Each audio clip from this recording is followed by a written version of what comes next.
High, আজকে বানাবো দুটো আইটেম। একটা হচ্ছে চিকেন নাগেটস আর একটা হচ্ছে চিকেনের কোফতা কারি। আমি প্রথম দিকে প্রসেসটা একই রেখেছি, শেষের দিকে শুধু একটু ডিফারেন্স আছে। প্রথমে আমি এখানে কী করছি, চিকেনগুলোকে ম্যাশ করে নিচ্ছি। চাইলে কিমা করে নেওয়া যায় বা পেস্টও করে নেওয়া যায়। তারপরে আদা কুচিয়ে নেবো, তার সাথে রসুন পেঁয়াজ ছোটো ছোটো করে কুচে নেবো। এখানে ফুড প্রসেসরও ইউজ করা যেতে পারে।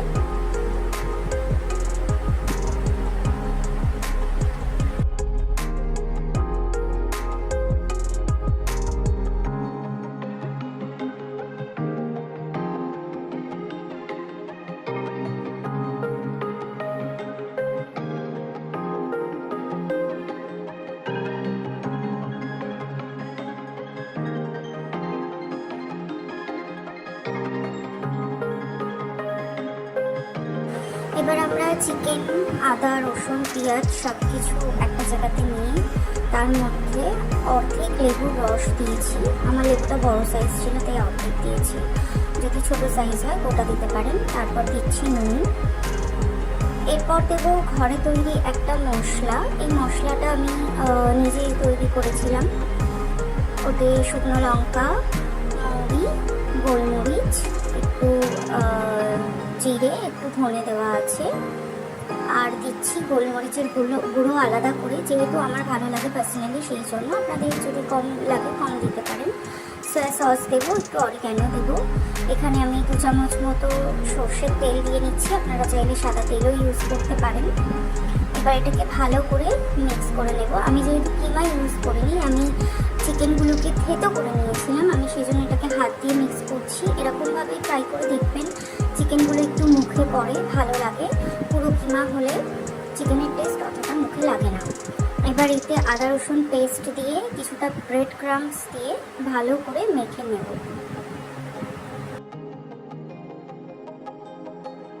এবার এখানে দেখতে পাচ্ছেন আমি আলাদা করে ব্রেড ক্রাম্বস নিয়েছি। একটা জায়গাতে একটু ময়দা, কর্নফ্লাওয়ার আর একটু বেসন নিয়েছি। চাইলে শুধু ময়দা, কর্নফ্লাওয়ার বা ময়দা বেসনও নেওয়া যেতে পারে, এটা কোটিং পারপাসে। আর নিচ্ছি একটা ডিম, তার সাথে একটু দুধ, এটা এগ ওয়াশ করার জন্য।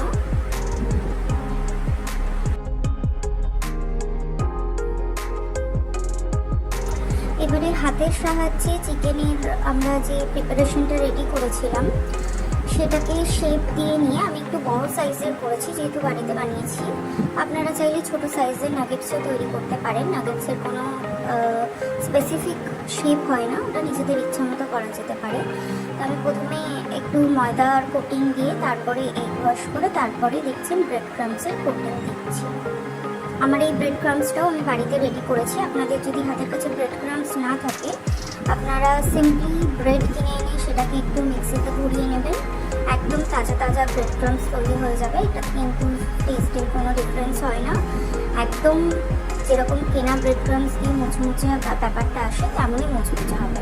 আমি এখানে সবকটা রেডি করে নিয়েছি। এবার হাত দিয়ে একটু ভালো করে প্রেস করে শেপ দিয়ে নিয়েছি।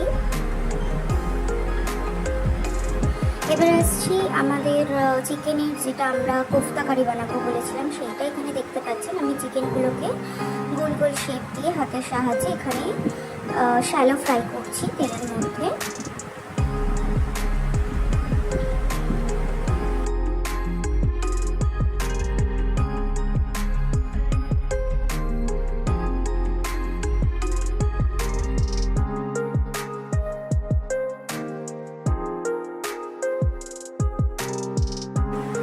আচ্ছা, আমি এখানে এই তেলেই দুটো নাগেটস ভেজে দেখাচ্ছি।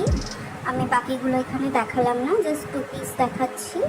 যেরকমভাবে শ্যালো ফ্রাই করা যেতে পারে বা ডিপ ফ্রাইও করা যেতে পারে, চাইলে কেউ এয়ার ফ্রাইও করতে পারে, অসুবিধা নেই কোনো। এরকম ঢাকা দিয়ে এপারে 5 মিনিট ওপারে 5 মিনিট যদি ফ্রাই করা হয়, চিকেনটা কিন্তু ভিতর পর্যন্ত খুব সুন্দরভাবে রান্না হয়ে যায়।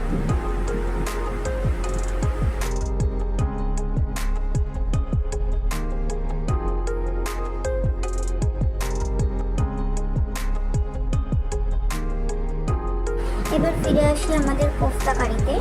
তো আমি যে প্যানে তেলটা গরম করেছিলাম সেই প্যানেই আরেকটু তেল দিয়ে তাতে একটু এলাচ, লবঙ্গ আর দারচিনি দিচ্ছি।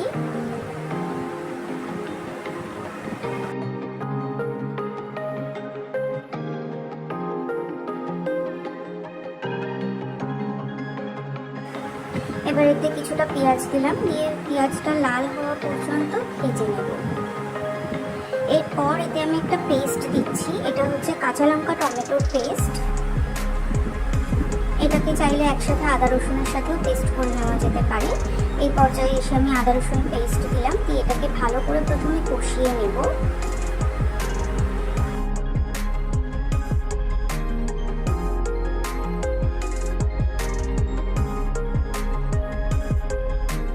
এটাকে একটু তেল ছাড়া পর্যন্ত খুব ভালো করে কষাতে হবে, এতে করে কিন্তু টেস্ট খুব ভালো আসে।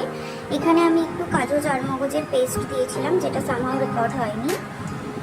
শুধু কাজু আর চারমগজের এতে পেস্ট আছে, আপনারা চাইলে অল্প করে কিশমিশ দিতে পারেন, টেস্ট এনহ্যান্স হয় তাতে। একটু নুন দিয়েছি, এখানে একটু দিচ্ছি আমি ধনে গুঁড়ো, দিয়ে এটাকেও ভালো করে কষাতে হবে যতক্ষণ পর্যন্ত না এটা থেকে তেল ছেড়ে দিচ্ছে। যখন কালারটা চেঞ্জ হবে তখনই বুঝবেন যে এটা তেল ছেড়ে দিয়েছে আর এটা রেডি। এবার আমি কাজু চারমগজের পেস্টের বাটিতে একটু জল এতে দিলাম, দিয়ে এটাকে আবারও কিছুক্ষণ রান্না করব। এই পর্যায়ে আমি দেখে নিচ্ছি যে টেস্ট ঠিক আছে কিনা, নুন ঠিকঠাক পরিমাণে আছে কিনা। যদি কম হয় তাহলে আরেকটু দেওয়া যেতে পারে, যদি বেশি হয় তাহলে এটাকে একটু চিনি আর লেবু রস দিয়ে ম্যানেজ করতে হতে পারে। এরপরে আমি কোফতাগুলোকে দিয়ে ঢাকনা দিয়ে মিনিট 8 মতো কুক করলাম। রান্না প্রায় শেষের দিকে। এবার এতে দিচ্ছি একটু কাসৌরি মেথি, যেটাকে আমি একটু হালকা করে রোস্ট করে নিয়েছিলাম, আর সর্বশেষে এতে একটু গরম মশলা দেবো। দিয়ে এটাকে আরও 5 মিনিট ঢেকে রান্না করে গ্যাসের ফ্লেম অফ করে আরও 10 মিনিট রেস্টে রেখে তারপরে সার্ভ করব। আর উপর থেকে আমি এখানে শুট করতে ভুলে গেছি, উপর থেকে 1 চামচ মতো লাস্টে ঘি দিতে ভুলবেন না, ফ্লেভার এতে কিন্তু খুব সুন্দর আসে।